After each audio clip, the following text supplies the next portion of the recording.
السلام علیکم ورحمۃ اللہ وبرکاتہ۔ حج کی استطاعت حاصل کرنے کے لیے مجرب عمل۔ اگر کوئی حج کرنا چاہتا ہے اور اس کے پاس حج کی استطاعت نہیں ہے تو اس آیت کے پڑھنے کا اہتمام کرے، اللہ توفیق عطا کریں گے۔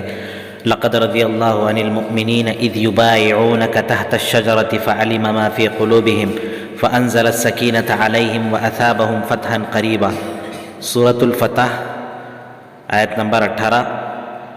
اس کے سلسلے میں نیچے لکھا ہے، اگر آپ کو حج پر جانے کی طلب ہے اور کوئی وسیلہ جانے کا نہ ہو، کوئی ذریعہ جانے کا بظاہر نظر نہ آتا ہو تو کثرت سے مذکورہ آیت یعنی اوپر ذکر کردہ آیت کا ورد کریں، اس کو بار بار پڑھیں اس وقت تک جب تک کہ یہ امید پوری نہ ہو جائے، حج کی توفیق نہ ہو جائے۔ السلام علیکم ورحمۃ اللہ وبرکاتہ۔